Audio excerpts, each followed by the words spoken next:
Jadi dalam kapal terbang pun mesti kita rukuk begitu. Kalau tak rukuk begitu tak sah sembahyang kita. Ingat ya. Tapi di sini sembahyang tersebut terbagi dua. Apa dia? Satu, sembahyang sunat. Kalau sembahyang sunat ni para jemaah sekalian, kalau sembahyang sunat kita diperbolehkan melaksanakan sembahyang sunat dalam keadaan duduk. Tetapi ya, kita bila sembahyang duduk ni mesti ada perbezaan antara satu rukun dengan rukun yang lain. Ya, satu rukun dengan rukun yang lain. Apa yang kita buat sembahyang sunat tak kala bagi para jemaah yang akan masuk ke Mekah dahulu, bila akan sampai kepada garisan dia langlah tempat untuk kita jatuhkan niat, dia akan memberitahu kita, jadi kita dah siap-siap dalam keadaan ihram, dan bila sampai pada garisan dia langlah, maka jatuh adalah niat kita, niat memakai ihram. Habis dari menjatuhkan niat, apa kita buat? Kita akan sembahyang sunat ihram. Bagaimana cara sembahyang sunat ihram? Begitulah kita duduk dekat bangku kita, dekat kursi kita, dekat seat kita. Begitu jugalah kita sembahyang, ya. Dan juga tak perlu untuk kita nak turunkan meja makan dia, ataupun kita nak alas, nak taruh bantal ke supaya tempat kita sujud ke apa ke. Itu tidak disyaratkan. Hanya perlu ada perbezaan antara satu rukun dengan satu rukun yang lain. Bagaimana perbezaan antara satu rukun dengan rukun yang lain? Katakan kita dalam keadaan sembahyang sunat ihram, kita rukuk. Bila kita rukuk, katakan kita rukuk sikit ini. Jadi bila kita rukuk begini, kita tak boleh sujud dalam keadaan begini. Kita mesti lebihkan daripada rukuk tersebut. Baru nampak perbezaan sedikit antara rukuk dan sujud. Jadi kalau kita rukuk begini, kita sujud tak boleh begini, kita terus sujud lebih.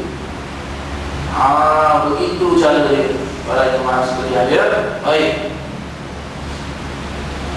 Bertakbiratul ihram, cara-caranya bertakbiratul ihram menghadap kiblat. Kemudian menghadaplah kemana saja arah pesawat itu menuju. Ya, katakan kiblat kita dekat sebelah kanan, tapi kapal terbang straight lurus saja. Tak jadi masalah. Kita duduk juga sembahyang juga. Ya. Ketiga, rukuk dan sujud hendaklah dengan isyarat sahaja seperti yang telah saya terangkan tadi. Keempat, tidak disyaratkan sujud atas meja makan yang telah saya jelaskan tadi. Tak perlu untuk kita buka meja makan tersebut ke nak taruh alas pun tak perlu, ya. Inilah yang pernah dilakukan oleh Nabi SAW tatkala Nabi di atas kenderaan, dan Nabi menghadap ke mana saja arah kapal terbangnya Nabi. Nabi naik kapal terbang unta lah, ya. Kenderaan Nabi, kereta Nabi, kemana saja unta itu menghadap, Nabi tetap sembahyang seperti biasa, iaitu sembahyang sunat. Sekarang kita masuk bab sembahyang fardu pula. Sembahyang fardu seperti apa yang kita ketahui, 5: subuh, zuhur, asar, maghrib dan isyak. Adapun salat fardu, Nabi SAW tak pernah sembahyang. Nabi SAW mengerjakan sembahyang, dia tidak pernah mengerjakan sembahyang waktu Nabi di atas kenderaan. Nabi akan turun untuk menghadapkan kiblat, dan bila dah dapat menghadap kiblat, Nabi akan sempurnakan sembahyangnya dengan rukun-rukun dan syarat-syaratnya. Ya, sebenarnya kalau kita dapat melaksanakan rukun dengan syarat-syaratnya, walaupun sembahyang sunnah itu lebih afdal. Tapi kalau dalam keadaan yang tak mengizinkan, sekarang kita dalam kapal terbang, katakan kiblat sebelah sana, kapal terbang nak landing sana, kita dah tak boleh, mesti pusing. Sekejap tu jadi mesti pusing. Awak mesti menghadap kiblat selama 5 minit. Sekarang kapal terbang terpaksa nak pusing lah. Sekali kalau pusing, sekali ada kapal terbang lain dekat sebelah kanan, dia bertemu, apa cerita? Allahu Akbar. Tapi kalau solat fardu di sini perlu untuk kita menghadap kiblat, ya, perlu untuk kita rukuk dan perlu untuk kita sujud seperti mana biasa yang kita sembahyang, ya. Dulu pernah saya melaksanakan sembahyang ba'diyah maghrib dalam mana? Dalam Habis dari sembahyang maghrib, saya terus bangun, masuk dalam kenderaan, bismillah jalan. Dalam kenderaan itu juga saya katakan, ya Allahu Akbar. Sembahyang kita ba'diyah sunnah di dalam kereta tak jadi masalah. Tapi kalau sembahyang fardu, tak boleh.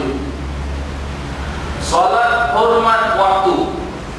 Ya, tadi dibilang solat ni ada dua, satu sunnah, satu fardu. Fardu dan sunnah tadi dah dijelaskan, fardu pun dah dijelaskan. Sekarang kita masuk lagi satu topik, solat menghormati waktu.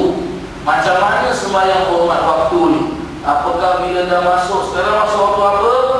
Oh, sekarang masuk waktu zuhur. Okey, hormat waktu. Habis. Habis. Ini ke hormat dia? Bukan itu cara hormat dia. Ada cara-cara dia. Bagaimana cara dia? Apabila seseorang itu dapat mengerjakan dengan cukup syarat dan rukunnya, iaitu solat fardu, sembahyang fardu dia dapat melaksanakan dengan syarat dan rukun yang cukup, maka sahlah sembahyangnya, tak perlulah dia mengulanginya kembali. Maksudnya macam mana? Katakan kita sekarang kapal terbang menghadap kiblat, kapal terbang straight menghadap kiblat, ataupun kiblat dekat sebelah sana. Kita bangun pergi belakang, ada tak tempat untuk sembahyang untuk kita menghadap kiblat? Ada. Jadi kita pun boleh sembahyang seperti biasa menghadap kiblat. Kita pun sembahyang seperti biasa menghadap kiblat.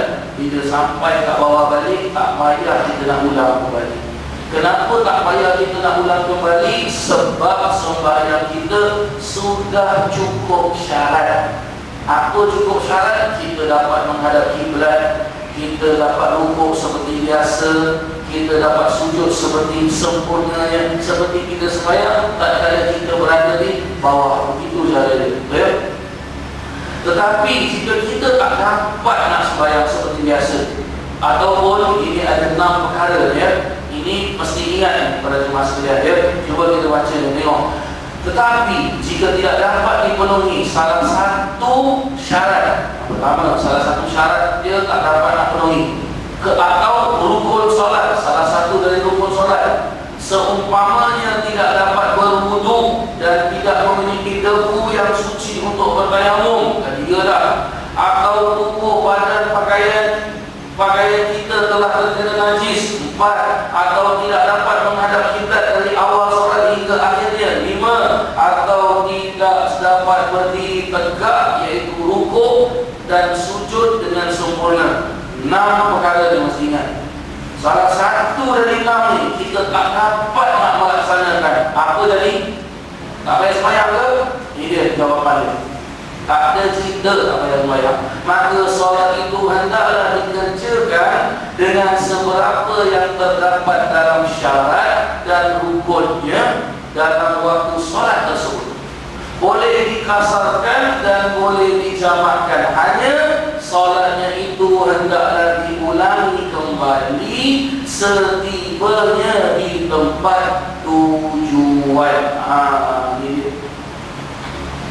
Kita pun tanya pilot, panggil stewardess, tanya pilot mana kiblat, pilot bilang tak tahu. Tanya stewardess yang lain, tak tahu. Try buat announcement sekali, salah satu passenger pun tahu mana kiblat. Passenger satu terbang semua tak tahu mana kiblat. Apa nak buat?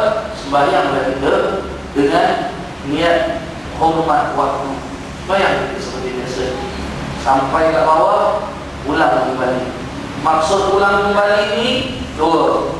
Satu qada, lagi satu niat i'adatus shalah.